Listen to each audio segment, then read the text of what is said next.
ఎండ్‌లో అందరు ఆటోగ్రాఫ్ బుక్స్‌లో అంతా అలాగా రాసుకుంటారు కదా. Yes, slam books.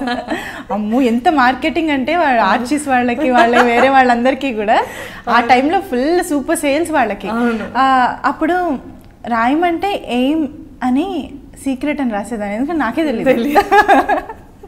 ఓకే, అలా ఏమంటారు స్కూల్ కంప్లీట్ అంటే స్కూలింగ్లో ఎలా ఉండేది? లైక్ స్కూల్ ఇప్పుడు ఇంట్లో వేరు, ఓకే ఏదో అల్లరి చేస్తావు అమ్మ నాన్నగారు, ఓకే స్కూల్లో ఎలా ఉండేది? అని చాలా మంది మధ్యలో ఉండాలి ఫ్రెండ్స్.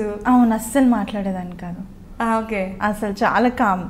ఎంత కామ్ అంటే ఫ్రెండ్స్ కూడా లేరు నాకు, అంత కామ్ నేను. ఎందుకు అలా? అంటే నచ్చేది కాదా, భయం వేసేదా? లైక్ ఇప్పుడు నార్మల్గా ఏదో ఒకటి గట్టిగా దెబ్బ తగిలితేనే కదా జోలికి వెళ్ళము. ఒకటి చాలు, నాకు ఒక డోస్ చాలు అనమాట. ఏం జరిగింది అలా? అంతలా ఏమీ కాదు, నాకు నార్మల్గా ఎవరికి ఇష్టం ఉండదు కదా ఇక్కడిది అక్కడ చెప్పడం. సో నార్మల్గా వాళ్ళు బీటెక్లో కూడా ఆ చైల్డిష్ మెంటాలిటీ పోదు కదా చాలా మందికి. సో అలా చెప్తుంటే నాకు చిరాకు వచ్చేది అనమాట. ఓ వీళ్ళు కరెక్ట్ కాదు, వీళ్ళకి ఇంత ట్రస్ట్ చేశాను, వీళ్ళని వేస్ట్, నా టైం వేస్ట్ అయింది అని వదిలేస్తాను అంతే. దాంతో ఇంకెవరిని నమ్మబుద్ధి కాదనమాట. నమ్మబుద్ధి అంటే మాట్లాడతా ఫ్రీగానే, కానీ అంతే. ఎక్కడ ఉంచాలంటే పాపం వాళ్ళే ఉండిపోతారు చూసి. ఎలా అంటే ఇప్పుడు కర్ణాటక సంగీతం నేర్చుకున్నావు సరే, బట్ సినిమా పాటలు అవి వింటూ ఉండేదాన్ని అప్పట్లో? Of course. కానీ కాంపిటీషన్స్ అంటే మనకి ట్రాక్లో పాడాలి, యూనో టెంపోతో ఈక్వల్గా పాడాలి, శృతిలో ఉండాలి, టెంపో శృతి రెండు కలిసి ఉండాలి. అప్పుడు ప్రాక్టీస్ ఎలా అంతా అది నాకు తెలియకుండానే నాకు వాళ్ళు లీడ్ ఇచ్చేది నాకు అర్థమైపోయేది. సో వినడం వల్ల కాదు, ఈవెన్ ప్రైవేట్ సాంగ్స్ ఎక్కువ అయ్యేవి అప్పుడు competitions. So private songs is completely our style, ఎవరిదో విని నేర్చుకోవడం అన్నది లేదు కాన్సెప్ట్. సో ఏ పాట మా టీచర్ నేర్పిస్తే టీచర్ లాగా అఫ్ కోర్స్ పాడలేము, అది మన స్టైల్ అయిపోతుంది. సో అప్పుడు private songs, patriotic songs, light music songs చాలా వచ్చు అనమాట. అంటే నేర్చుకునేదాన్ని నేను మేడం దగ్గరికి వెళ్ళి. సో అదేంటంటే కంప్లీట్లీ ఆర్ స్టైల్. ఆ సాంగ్ తీసుకున్నామంటే అది మన స్టైల్లోనే పాడి వినిపించాలి. అండ్ అది ఆర్కెస్ట్రా బిట్స్ కూడా ఆన్ ద స్టేజ్, ఆ రిహార్సల్స్ అవి ఉండేవి కావు ఫైనల్స్కి వచ్చేసరికి. ఆన్ ద స్టేజ్ ఇది నేను లోకల్గా అండ్ ఇంటర్ స్కూల్ జరిగే కాంపిటీషన్స్ గురించి చెప్తున్నాను, ఇంటర్ కాలేజ్ కాంపిటీషన్స్. వాళ్ళు లీడ్ ఇవ్వడం, మనం స్టార్ట్ చేయడం, అది కూడా కౌంట్స్, మార్క్స్ కౌంట్స్ అనమాట. అది రిహార్సల్స్ లేకుండా ఆన్ ద స్పాట్ అలా తెలుస్తూ ఉండేది అంతే. దాని తర్వాత యూనో ఏమంటారు బీటెక్ అయింది, ఎంబీఏ అయింది, చదువులోని లైక్ నేను ఒకసారి మీ ఇంటికి వచ్చినప్పుడు కూడా మీ నాన్నగారు కూడా చెప్పారు, లైక్ చదువులో కూడా you're bright student, at the same time music not very bright, నేను అబోవ్ యావరేజ్ అంతే, ఒక 80s. అదే 80s అంటే మాకు బ్రైట్ స్టూడెంట్ అనే అర్థం, కానీ అది అబోవ్ యావరేజ్ అనుకుంటే ఇంకా 100%కి నీకు 99 వస్తాయి, కానీ బ్రైట్ స్టూడెంట్ అని ఒప్పుకోవేమో నువ్వు. నేను మ్యాథ్స్లో చాలా వీక్. ఎంత వీక్ అంటే ఒక అమ్మాయి ఉండేది ఇక్కడ, నేను ఇక్కడ చదువుకునే టైంలో. ఆ అమ్మాయి నాకు చాలా హెల్ప్ చేసింది అనుకున్నాను. ఆ అమ్మాయి వల్లే నేను ఎంత డల్ అయిపోయాను, మ్యాథ్స్లో డల్ అయిపోయానని కూడా ఇప్పుడు అనిపిస్తుంది. ఆ అమ్మాయి మొత్తం చూపించేసేది నాకు, చెగ్గా కాపీ కొట్టి రాసేదాన్ని. అమ్మ కాపీ కూడా కొట్టే ధైర్యం ఉండిందా నీకు? అబ్బో, స్లిప్లో ఒక్కటే పెట్టలేదు కానీ కాపీ కొట్ట. 2 8s ఎంత? 2 8s అంత అన్ని 16 అనుకుంటా. అమ్మో, నాకంటే ఘోరంగా లెక్క పెట్టుకుంటున్నాం. సూపర్. కానీ మనకి ఇంటర్మీడియట్ అయ్యి ఇంజనీరింగ్, ఇది అంటే ఇంటర్మీడియట్ టు ఇంజనీరింగ్ ఈ ట్రాన్సిషన్లో చాలా మందికి అనిపిస్తుంటుంది, ఎందుకంటే ఫ్రెండ్స్ అందరూ కూడా పక్కన ఉండేవాళ్ళు, నువ్వు బాగా పాడతావు కదా, పాటలే తీసుకోవచ్చు కదా, ఎందుకు ఈ చదువు అంతా లేదు, అంత అలా సలహాలు ఇచ్చేవాళ్ళు ఎవ్వరు లేరు నా చుట్టూరు, అసలు ఎవ్వరు లేరు. ఈవెన్ మా రిలేటివ్స్ మాట కూడా నేను వినేదాన్ని కాదు, వినను కూడా.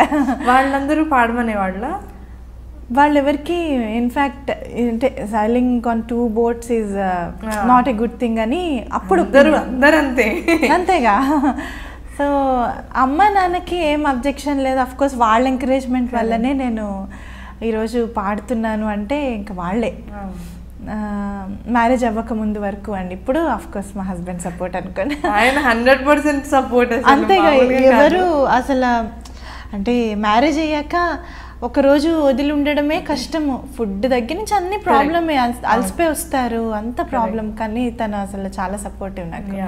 నీకు ఎప్పుడు అనిపించలేదు అరే నేను పాడుతున్నాను కదా ఈ చదువు కంటే? జనరల్గా అయితే అందరికి డైవర్షన్ వచ్చేస్తుంది ఆటోమేటిక్గా. హైదరాబాద్లో ఉంటే డైవర్షన్ వస్తుంది ఖచ్చితంగా, ఎందుకంటే అవకాశాలు కూడా అలాగుంటాయి. కాకినాడలో ఉండడం వల్ల అవకాశాలు ఏమి ఉండవు అక్కడ. జస్ట్ ఏమన్నా ఎవరైనా ప్రైవేట్ ఆల్బమ్, ప్రైవేట్ సాంగ్స్ చేసుకుంటే స్టూడియోకి వెళ్ళి పాడడం తప్ప అంతకన్నా అద్భుతమైన అవకాశాలు ఏమి ఉండవు. సో ఇక్కడ ఉంటే మూవీ వర్క్స్ అన్నీ జరుగుతాయి. అప్పుడు మనం ఆలోచిస్తాం, ఓ పిలుస్తున్నారు, టైం ఏంటో దేనికి స్పేర్ చేయలేకపోతున్నాను, ఇటే వస్తే బాగుంటుందేమోనని. దానివల్ల అడ్వాంటేజ్ అంటే నాకు ఇప్పుడు అయిపోయిన దాని గురించి ఖచ్చితంగా అడ్వాంటేజ్ అనే అనుకోవాలి. అంతే. సో నేను సక్సెస్ఫుల్లీ కంప్లీటెడ్ ఎడ్యుకేషన్. సో అందుకనే నాకు ఎప్పుడు అనిపించింది అంటే బీటెక్ అయిపోయాక, అంటే బేసిక్ డిగ్రీ వచ్చేసాక నాకు, అప్పటికి నేను ఫైనల్ ఇయర్లో ఉండగా మూవీలో పాడాను, క్లాస్మేట్స్ కోటి గారి డైరెక్షన్లో ఆ సాంగ్ పాడా.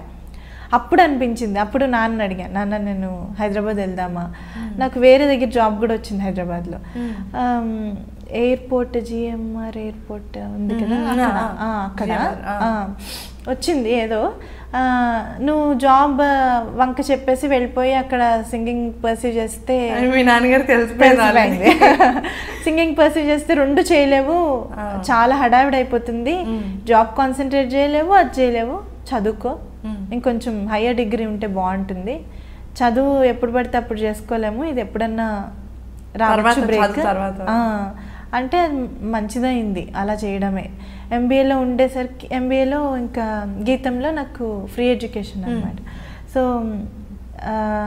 వెళ్ళి ఇంకా చదువుతున్న టైంలో నాకు ఇంకా మనసు ఇక్కడే ఉంది, సరే అని ఇంకా సూపర్ సింగర్ అనే కంటెస్ట్ జరుగుతుంది, సరే కనీసం అందులో అన్న కనిపిద్దామని సూపర్ సింగర్లో రాకముందే నేను మూవీస్లో పాడా.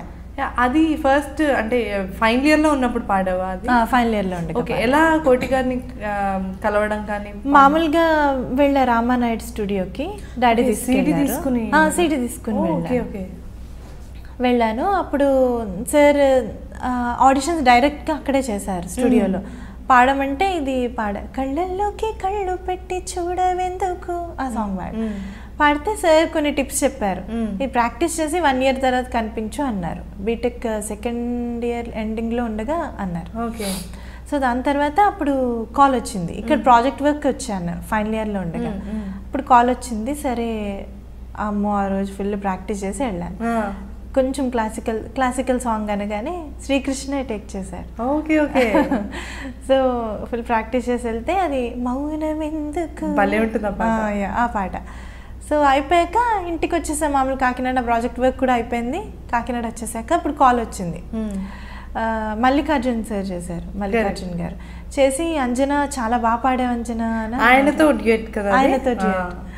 సో అంటే నాకు అర్థం కాలేదు, నీ పాట మౌనం ఎందుకు మాట్లాడేందుకు కోటి గారికి పాడావు కదా అంటే, ఓ థ్యాంక్ యూ సార్ అన్న. నాకు తెలియదు అసలు, అంటే నా వాయిస్ ఫైనల్ అని తెలియదు నాకు, వేరే పెద్ద సింగర్ పాడతారు అని చెప్పారు, ట్రాక్ అనే చెప్పారు. సో చాలా నచ్చి శ్రవంతి రవికిషోర్ గారు కూడా డబ్బింగ్ చెప్తావా అని అడిగారు. అంటే నాకు అప్పుడు ఎగ్జామ్స్ ఫైనల్ ఇయర్లో ఎలా ఉంటుంది తెలుసు కదా, ల్యాబ్ ఎగ్జామ్స్ మామూలుగా ఉండదు, టార్చర్ అనమాట. సో కుదరట్లేదు సార్ అని చెప్పేసి ఆడియో లాంచ్కి వెళ్ళాను. Super happy. తప్పకుండా. మౌనమెందుకు మాట్లాడవెందుకు, దూరమెందుకు దరి చేరవెందుకు, ఎదమారు మూల ఉన్న మాట దాచి ఉంచకు, ఎదురైన వేళ అదుపు దాటి చేరవెందుకు, మౌనమెందుకు మాట్లాడవెందుకు. దాని తర్వాత సూపర్ సింగర్ ఎంబీఏ ఫస్ట్ ఇయర్లో చేసావు కదా, అది అయిన తర్వాత అంటే ఆల్మోస్ట్ ఇంకా సూపర్ సింగర్ అంటే ఆ క్రేజ్ అది వచ్చేసిన తర్వాత అప్పుడు కూడా అనిపించలేదా, అరే నేను అనవసరంగా ఇది చదువులోకి వచ్చేసానేమో? అనిపించలేదు, ఎందుకంటే నేను ఎంబీఏ చాలా ఎంజాయ్ చేశాను చదవడం. నాకు ఇన్ఫాక్ట్ నా ఫీల్డ్ ఆఫ్ ఇంట్రెస్ట్ ఏంటి అని కూడా తెలిసిపోయింది నాకు. సో నన్ను నేను డిస్కవర్ చేస్తాను. ఫైనల్లీ నీ ఫీల్డ్ ఆఫ్ ఇంట్రెస్ట్ ఏంటి అని తెలిసింది? Creative job, anything creative. Super. So MBA is all about creating కదా.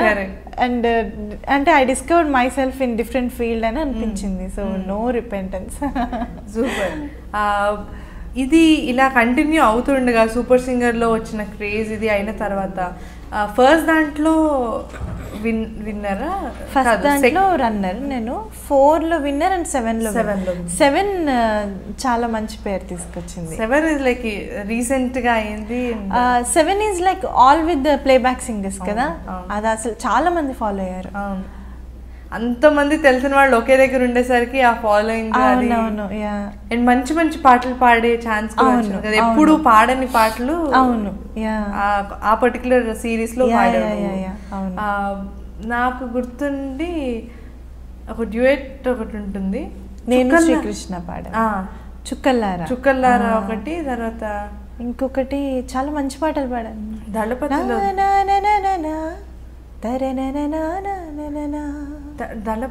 కూడా పాడారా? సింగరాల పైరల్ అదా? అది కాదే. ఇంకొక పాట ఏంటి, స్వర్ణలత గారు. స్వర్ణలత గారు, అవును, ఏదో ఒక పాట చిన్న బిట్ వస్తుంది. అవును, ఇలాంటివి ఏవేవో నాకు కూడా గుర్తున్నాయి చాలా. అలా చాలా మంది అంటే తెలిసి చేస్తారో తెలియక చేస్తారో కానీ ఏదో ఈజీగా అనడానికి బాగుంది కదా అని చెప్పి అనేస్తూ ఉంటారు. ఆవిడ వాయిస్ లో ఉంది, నువ్వు ఆవిడలాగా పాడుతున్నావే అంటే మనకు అనిపిస్తూ ఉంటుంది, అరే నేను కదా పాడాను, ఈ పాట నేను కదా ఇది చేశాను అని చెప్పి. అలా అంటే ఇప్పుడు కాంపిటీషన్స్లో పాడేటప్పుడు జనరల్గా వాళ్ళు కొన్ని సాంగ్స్ వాళ్ళు ఇస్తారు అని అంటారు. అలా నీకేమైనా ఇచ్చారా మరి? అంటే ఎవరు కాంపిటీషన్లో పాడడానికి? ఇప్పుడు సూపర్ సింగర్ కానీ ఇదంతా మ్యూచువల్ గా ఉంటుంది. సూపర్ సింగర్ లో నాకు తెలిసింది, సూపర్ సింగర్ అంతకు ముందు పాడుతా తీగ వీళ్ళలో ఊరికే లిస్ట్ ఇచ్చేసేవారు. So patriotic songs 10, folk songs 15, ఇలా డ్యూయట్స్ ఒక 10, ఇలా ఫోకిష్ డ్యూయట్స్, ఇలా ఫోకిష్ సోలోస్, మెలోడీస్, ఇలాగా ఒక లిస్ట్ ఇచ్చేసేవారు అంతే. అది మన ఇష్టం. ఫైనల్ గా వాళ్ళే సెలెక్ట్ చేస్తారు అందులో. అలా ఉండేది నేను పాడినప్పుడు. సూపర్ సింగర్లో మనకి ఇష్టమైన సాంగ్ ఏదన్నా ఇస్తే వాళ్ళకి ఓకే అయితే ఓకే, లేదు వాళ్ళ క్యాలిక్యులేషన్స్ ప్రకారం అది అంత నడవదు అనుకుంటే వాళ్ళు ఇస్తారు. అలా ఇచ్చిన సాంగ్ నాకు సూపర్ సింగర్లో గుంజుకున్న ఆ పాట ఎంత బాగుంటుందో. అండ్ ఆ వర్షన్ విన్న తర్వాత నీ వర్షన్ చాలా ఫేమస్ అయింది, అంటే చాలా మంది షేర్ చేయడం కానీ సోషల్ మీడియాలో ఎక్కువ సర్క్యులేట్ అయిన సాంగ్ కదా. అవునవునవును, చాలా. అది వాళ్ళు ఇచ్చిన సాంగా? ఓకే, అది నీ సెలెక్షన్ ఏమో అని. వాళ్ళు ఇచ్చిన సాంగ్ అంటే అది కొత్తగా వచ్చింది, అది పాటలు ఏం లేవు అనమాట. అప్పుడు నాకేం అర్థం కావట్లేదు ఏం పాడాలి అని. సో ఒక ఆయన కాల్ చేసి క్రూ వాళ్ళు ఈ పాట ట్రై చేయకూడదు అన్నారు. సర్లే ఏమీ లేదు పాట, ఇంకేం చేయను, ఇదే గతి అని ట్రై చేశా. ఏమీ లేదు ఇందులో అని మామూలు రిహార్సల్స్లో కూడా సూపర్ లైట్ అయిపోయింది ఆ పాట. అసలు ఏం బాగాలేదు అన్నట్టు ఉంది. మరి మీరు లవ్ మ్యారేజ్ అరేంజ్డ్ మ్యారేజ్? అప్పుడే అంటే ఆయన యుఎస్లో ఉంటారు, నువ్వు ఇండియాలో ఉండాలి, సింగింగ్కి మళ్ళీ అప్పుడప్పుడే వస్తున్నాయి కదా ఛాన్సెస్, అవి బ్రేక్ పడిపోతుంది అని ఏం ఆలోచించలేదా? ముందే మాట్లాడుకున్నారా? ఏం ఆలోచించలే నేను. నాకు ఈ సింగింగ్ ఇదంతా పక్కన పెడితే I wanted to live a very peaceful life. నాకు చిన్నప్పుడు ఒకటే కోరిక ఏంటంటే, అంటే ఇది చాలా సిల్లీగా ఉండొచ్చు, అందరికీ డ్రీమ్స్ ఉంటాయి కదా, అలాగే నాకు చాలా చిన్న వరల్డ్ అండ్ అది చాలా చిన్న డ్రీమ్ అనమాట. ఓకే, నేను మ్యూజిక్ చిన్నప్పటి నుంచి మ్యూజిక్లో నేను ఉండాలనే, పెద్దయ్యాక కూడా నేను మ్యూజిక్లో ఉండాలి, నేను మంచి ఇన్స్టిట్యూట్ పెట్టి క్లాసెస్ చెప్తూ ఉండాలి, మా ఆయన ఆఫీస్కి వెళ్ళి నాకు పూలు తీసుకురావాలి ఆఫీస్ నుంచి వస్తూ. అంటే ఆ చిన్న డ్రీమ్ కూడా ఇంపాసిబుల్ అయిపోయింది ఈ బిజీ లైఫ్లో. ఎందుకు అంటే యుఎస్లో ఎక్కడ పూలు దొరుకుతాయి, ఆయన వచ్చి నీతో టైం స్పెండ్ చేయడమే, అంతకు మించి ఏముండదు. సో చాలా చిన్న డ్రీమ్ నాది. సో నేను అంత పెద్దగా ఏం ఆలోచించలేవు. సో ఫైనల్లీ ఫుల్ఫిల్ అయిందా లేదా? ఎప్పుడైనా తెచ్చిచ్చారా లేదా? అయ్యయ్యో రవి గారు ఏంటండి ఇలా చేశారు, ఈసారి ఇండియా వచ్చినప్పుడు కొనివ్వండి పోనీ. అప్పుడు ఇక్కడ ఆయనకి పాపం జాబ్ ఉండదు, హాలిడే లీవ్ పెట్టుకుని వస్తారు కదా. అయినా కూడా ఆఫీస్కి వెళ్ళాలి ఆ డ్రీమ్ ప్రకారం. డ్రీమ్ ఒక రోజు ఫుల్ఫిల్ చేయండి, ఏదో ఒక ఆఫీస్కి వెళ్ళండి, రోజంతా ఉంటుంది, ఈవినింగ్ వచ్చేయండి. అంతలోపు నువ్వు కూడా ఏదో ఒక క్లాస్ చెప్పేసే, శ్రీమతికే చెప్పే పోనీ. చెప్పేస్తా, ఏముంది మా అమ్మ నాన్న శ్రీమతి ముగ్గురిని కూర్చోబెట్టి చెప్తా. ఇక్కడ చాలా మంచి పాటలు పాడు, అంటే ఇక్కడ నాకు తెలిసి యూఎస్ వెళ్ళిన తర్వాత పాడావా? అనూప్ రూబెన్స్ గారికి, మిక్కీ గారికి షటిల్ చేస్తూనే. ఓకే ఓకే, మంచి మంచి పాటలు పాడావు. ఫస్ట్ అనూప్ గారిని ఎలా కలిసావు? సార్ ఫస్ట్ మామూలుగా కాల్ చేశారు సార్, ఇవ్వలే సార్, అసిస్టెంట్ కాల్ చేశారు. కాల్ చేస్తే అప్పుడు వెళ్ళాను. చాలామంది ఉన్నారు అక్కడ ఆ రూమ్లో. నేను పాడాల్సిన రూమ్కి వెళ్ళి ప్రేమ కావాలి మూవీలో సాంగ్ పాడా. ఈ నిమిషం నిత్యమైపోని ఆ పాట అన్నమాట. సార్ ఒక డిఫరెంట్ స్టైల్లో కావాలి అన్నారు, ఇలా పాడాలి అని చెప్పారు. నేను ఇంకా పాడాను, చాలా కూల్గా ఉంటుంది. అంటే ఆయనకి అంటే నీ గుర్తుంది ఫస్ట్ ఆయనకి పాడినదేంటి సాంగ్? ఇదే ప్రేమ కావాలేనా, ఈ నిమిషం నిత్యం అయిపోయి. ఓకే, దాని తర్వాత మళ్ళీ మంచి నాకు తెలిసి ఒక పాట సుకుమారుల్లో ఒక సోలో పాడాను, కృష్ణుడిది ఒక పాట. అవునవును, యా చాలా బాగుంటుంది ఆ పాట. ఆ పాట ఒక 2 లైన్స్ పాడు. Yeah sure. మనసులను వేలే, మాటలను వేలే, కనులను వేలే, కలలోను వేలే, తనువే నాట్యం చేసేని, నీ పేరు వింటే తనువే నాట్యం చేసేని. ఇది ఇలా ఎన్ని మంచి పాటలు పాడుతున్నావు, బట్ ఒక మ్యూజిషియన్గా ఒక పర్సనల్ లైకింగ్ కానీ లేకపోతే ఒక జానర్ కానీ ఉంటుంది.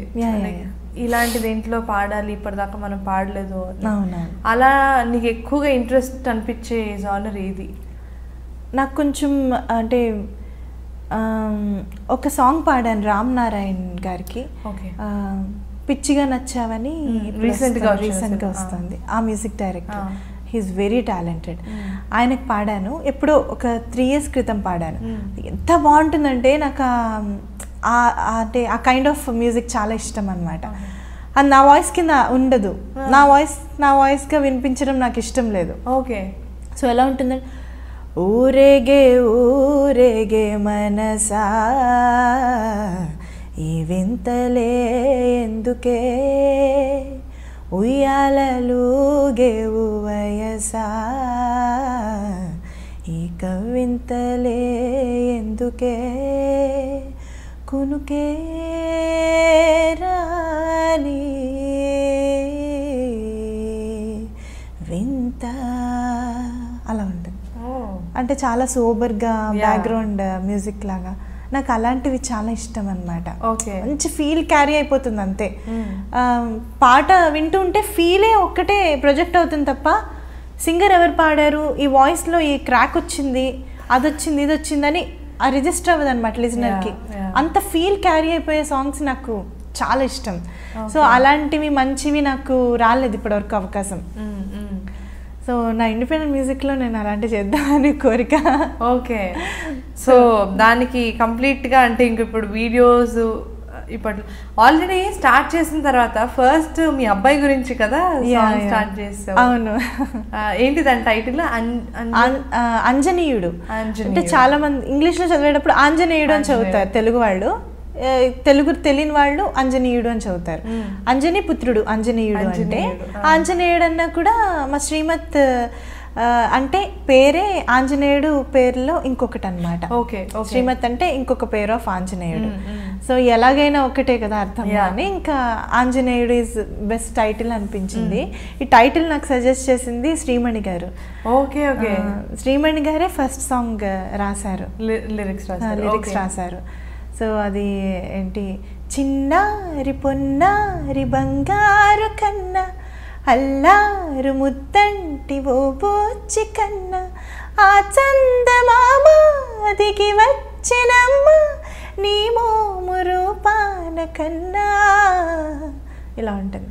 చాలా బాగుంటుంది. అండ్ మనకు తెలియకుండా యూనో ఒక ఎమోషనల్ బాండింగ్ ఉంటుంది కదా, ట్యూన్ లో కూడా అలానే ఉంది. ట్యూన్ లో బాండ్ చాలా ఉంటుంది. కార్తీక్ కొడకండ్ల మ్యూజిక్ చేశారు. తన మ్యూజిక్ నా ఫేవరెట్. ఎంత బాగా చేస్తారంటే తను.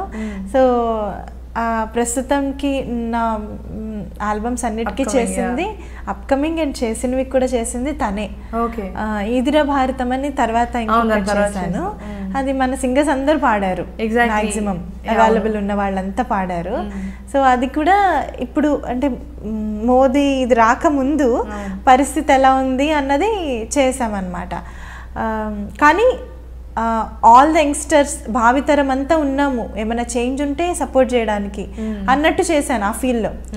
ఇదిరా ఇదిరా ఇదిరా ఇదిరా ఇదిరా ఇదిరా భారతం, నెక్స్ట్ మేము ఉన్నాం, భావితరం ఉన్నాం అన్నట్టు ఫీల్లో చేసాము. అసలు అనుకోకుండా ఈ వెరీ డ్రాస్టిక్ చేంజ్, అసలు India is gone be very clean. So planning to do another one. Okay, but ఫస్ట్ది పర్సనల్గా చేసావు. సెకండ్ దానికి వచ్చేసరికి ఇదిరా భారతంకి వచ్చేసరికి అంతమంది సింగర్స్, లైక్ నీకు తెలిసిన వాళ్ళు అందరు ప్లేబ్యాక్ సింగర్స్ వచ్చి పాడారు. ఆ ఐడియా ఎవరిది? లైక్ అంతమందిని ఇంక్లూడ్ చేయాలి. నాదే. ఓకే, ఇవన్నీ కూడా బేసిక్ కాన్సెప్ట్స్ అన్నీ నావే, నా ఐడియాసే.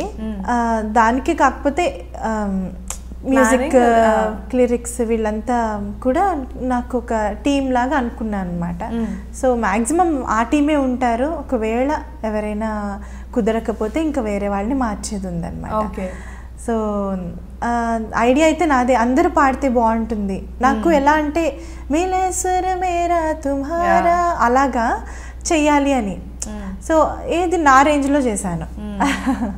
సూపర్. బట్ ఆ థాట్ రావడమే లైక్ అండ్ ఇంతమంది వస్తూనే ఉన్నారు ఒకళ్ళ తర్వాత ఒకళ్ళు, వెరీ నైస్. దాని తర్వాత మళ్ళీ ఇంకొకటి చేసావు కదా బాబు మీద ఇంకొకటి చేసాను. శ్రీమతి ఇవన్నీ కొంచెం పెద్ద అయిన తర్వాత చూసుకుంటే వాడు ఎంత లక్కీగా ఫీల్ అవ్వాలి. లక్కీగా అనుకుంటాడు, అమ్మో నేను చావుగట్టింది ఇది అనుకుంటా. ఏం లేదు, అసలు ఎవరు చిన్నప్పటి నుండి లైక్ వెరీ క్రియేటివ్ థాట్స్. నేను చూసాను కదా తనకి ఒక కంప్లీట్ ఒక మీ హస్బెండ్ ఒక ఫోటో షూట్ చేయడం, తనకి తన ప్యాషన్ ఫోటోగ్రఫీ మా ఆయనది. సో తను ఫొటోస్ తీయడం, అది నాకేమో ఫొటోస్ తీయమంటాడు నన్ను, నాకేమో ఇక్కడికి వస్తే కెమెరా అన్నీ ఇస్తాడు పాపం. ఆయన నాకు బద్ధకం తీయడం. సో నాకేంటంటే నాకు అబ్బా ఫొటోస్ తీస్తే అసలు ఒక చోట ఉండరు కదా, ఎలా తీస్తాం, అంత ఓపిక సహనం నాకు అస్సలు లేదు. నాకేంటంటే ఎవ్రీ బర్త్డేకి వాడికి కనీసం 3 years వరకు ఇలా మెటీరియలిస్టిక్ థింగ్స్ ఇచ్చే కన్నా ఇలాగేమన్నా, నేను బర్త్డే కూడా ఏమీ ధూమ్ధామ్గా చేయను అనమాట. నాకు అంటే అదేదో కొంచెం ఉపయోగపడేది చేయొచ్చు కదా అని. సో నేను వాడి బర్త్డేకి ఒక క్రియేటివ్గా ఒక సాంగ్ ఇద్దాము గిఫ్ట్గా, అది లైఫ్ లాంగ్ గుర్తుండిపోతుంది, లైఫ్ లాంగ్ ఎప్పటికీ ఉండిపోతుంది, generations, it goes for generations. So అందుకని నాకు అలా చేద్దామని ప్లాన్ అనమాట. సెకండ్ సాంగ్, ఫస్ట్ సాంగ్ విన్నప్పుడు ఒక ఆంటీ అన్నారనమాట, ఓ ఇంకొక చరణం ఉందా అమ్మా అన్నారు. ఓ వీళ్ళు ఇలా ఫీల్ అవుతున్నారనమాట అని సెకండ్ సాంగ్ ఒక చరణమే చేశా. వెన్నెలే కురిసెనిలా నీ చిరు నవ్వులా, ప్రేమలే విరిసెనిలా బుడి బుడి అడుగులా, ఏ జన్మ పుణ్యమో పొందాము నిన్నెలా, ఈ అమ్మ కళ్ళలో ఆనందమే అలా, నీ ముద్దు మాటలన్నీ సందడంత చేసేలా, మా ఇంట కృష్ణుడై శ్రీమత్ ఎదిగావిలా. అలా శ్రీమత్ అన్న వర్డ్ ప్రతి సాంగ్ లో వచ్చేలాగా ఐ మేక్ ష్యూర్. కస్టమైజ్ చేసుకోవడం కదా, కస్టమైజ్ అంతే ఇంకా. అండ్ ఇవన్నీ ఇది చేస్తుంటే చాలా మందికి తెలియదు ఏంటంటే ఇంకొక టాలెంట్, లైక్ అందరికీ అంజనా సమయ వెరీ క్రియేటివ్ అని తెలుసు, బట్ నాకు తెలిసి నువ్వు పెట్టే ఫొటోస్లో వాటిలో కూడా చాలామంది కమెంట్స్ చేస్తూ ఉంటారు, అరే ఈ డ్రెస్ చాలా బాగుంది అని. చాలామందికి తెలియదు ఏంటంటే నీ డ్రెస్సెస్ ఆల్మోస్ట్ నువ్వే డిజైన్ చేసుకుంటావు, ఎక్కువ చేసుకునేదాన్ని. ఇప్పుడు అసలు టైం ఉండట్లేదు. మా అబ్బాయి పుట్టిన ముందు వరకు నేనే చేసుకునేదాన్ని, నాకు ఇష్టం డిజైన్ చేసుకోవడం. ఏం లేదు, డిజైన్ చేసుకోవడం ఏముంది, మన చుట్టూరు ఉన్నదాన్ని మనం వేసుకునేదాన్ని బ్యూటిఫుల్గా చేసుకోవడం, మనకి ఇష్టమైనట్టు మనం చేసుకోవడం డిజైనింగ్ అంతే. అంత ఈజీగా చెప్పేసింది డిజైన్. సో ఇప్పుడు టైం ఉండట్లేదు నాకు. సో ఇప్పుడు నా ఆల్బమ్స్ అన్నిటికీ కొంచెం వేరే వాళ్ళు డిజైన్ చేస్తున్నారు, వాళ్ళకి కర్టసీ నేను క్రెడిట్స్ ఇస్తున్నాను. సో అలాగ అయిపోతుంది, టైం ఉండట్లేదు కౌముది అసలు డిజైన్ చేసుకోవడానికి. ఎంత ఇష్టం ఉన్నా కూడా కొన్ని అసలు అవ్వట్లేదు. ఆ టైంలో ఇంకొక పాట నేర్చుకోవచ్చు కదా అన్నట్టు ఆ టైం అలా కేటాయిస్తున్నాను అనమాట. ఇలా వెళ్తూ like everything is going good. But ఒక చిన్న డౌట్ ఏంటంటే, మీ అందరూ కూడా ఆల్రెడీ ఎస్టాబ్లిష్డ్ సింగర్స్, అందరికీ తెలుసు. మీరు ఒక క్వశ్చన్ రైజ్ అవుతూ ఉంటుంది ఏంటంటే, చాలామంది కొత్త సింగర్స్ వస్తూ ఉంటారు కదా, మరి మీరు మిమ్మల్ని ఎలా అప్డేట్ చేసుకుంటూ ఉంటుంటారు? లైక్ వాళ్ళకంటే ఆబ్వియస్లీ మీరు ముందు వచ్చారు, ఇప్పుడు వస్తున్న వరల్డ్ మ్యూజిక్కి అప్డేట్ అవుతూ ఉండడం కోసం ఎలాంటివి వింటూ ఉంటారు, ఎలాంటి టెక్నికాలిటీస్ ఫాలో అవుతూ ఉంటారు? నార్మల్గా ఇంకా అన్ని రకాల మ్యూజిక్ వింటూ ఉంటాం, అది కామన్ అందరూ చేసేది. కానీ నాకైతే అప్డేట్ అవుతూ ఉండాలి, ఖచ్చితంగా అప్డేట్ అవుతూ ఉండాలన్నది అది వెరీ మ్యాండేటరీ. కానీ దాని గురించి స్పెషల్గా కృషి చేసి ఎలాగైనా సరే లైమ్లైట్లో ఉండాలి, అప్డేట్ అవుతూ ఉండాలి అన్న పర్వెటెడ్నెస్ నాకు లేదు. సో అది సారీ టు సే దట్ అది పర్వెటెడ్నెస్సే అనిపిస్తుంది నాకు. లైమ్లైట్లో ఉండాలి, క్రియేటివ్గా చేయాలి, అన్లెస్ నీకు ఇష్టమైనంత వరకు అది చెయ్యి. ఇష్టం లేనిది ఎలాగైనా సరే లైమ్లైట్లో ఉండాలి అని పిచ్చిగా చేయొద్దు. సో ఇష్టమైన చెయ్యి. ఓకే, నిన్ను ఇష్టపడేవాళ్ళు నిన్న 100 మంది ఉన్నారు, ఈరోజు 10 మందికి తగ్గిపోయారు, వాళ్ళు ట్రూ. సో ఐ డోంట్ అంటే నిజంగా ఎవరికి వాళ్ళు నన్నుగా ఇష్టపడరు, అంజనా సౌమ్యాన్ని ఇష్టపడరు, జస్ట్ వాయిస్ ఇష్టపడతారు, నా కాన్సెప్ట్స్ ఇష్టపడతారు, నా పర్సనాలిటీ ఇష్టపడతారు, అంతే. అదే నేను ఇంపార్టెన్స్ ఇస్తాను. సో ఈ 90 మంది పోయారే, వెళ్ళిపోయారే అన్న బెంగ, ఆతృత అదంతా నాకేమీ లేదు. సో నేను అన్లెస్ నాకు ఎప్పుడైతే మ్యూజిక్ మీద ఇంట్రెస్ట్ తగ్గదో అంతవరకు నేను ఐఎమ్ వెరీ హ్యాపీ, అండ్ అది లైఫ్ లాంగ్ నాకు తగ్గదు. సూపర్. మేబీ ఇదే రీజన్ ఏమో నువ్వు చాలా హాయిగా నవ్వుతూ ఎప్పుడూ ప్రశాంతంగా కనిపించడానికి ఉండడానికి కూడా. నాకు తెలిసి కనిపిస్తున్నావు అంటే నువ్వు మెంటల్గా కూడా అంతే ఇదిగా, అంటే నెగిటివ్స్ని అంత దూరం పెడతావు కాబట్టి పెడతాను, మనకి 100% ఫేస్లో రిఫ్లెక్ట్ అవుతుంది. 100% నేను నెగిటివ్స్ని దూరం పెడతాను. ఫైనలీ మనం ఇంత మాట్లాడుకున్నాం, ఇప్పుడు నేను చెప్పినట్టు మీ ఆయన గురించి ఫైనల్ ఎండింగ్లో చెప్పకపోతే బాగుంది. ఏంటి అన్ని చెప్పేశాను కదా మా ఆయన గురించి, ఇంకేమీ లేదు. ఓకే, ఇంకేం లేదంటండి, నేను ఛాన్స్ ఇచ్చాను, ఇంకేం లేదు మా ఆయన గురించి చెప్పడానికి అంది. మేము కూడా రాసేసుకుంటే ఇంకేం లేదు మా ఆయన గురించి అని చెప్పి Anjana Soumya. Just kidding. Like he's very supportive and glad that నువ్వు ఇన్ని ఇయర్స్ అయినా సరే అలా ట్రావెల్ చేస్తూ యూనో అన్ని మంచి మంచి పాటలు పాడడానికి సహకరిస్తున్నందుకు మేము కూడా థ్యాంక్స్ చెప్పాలి.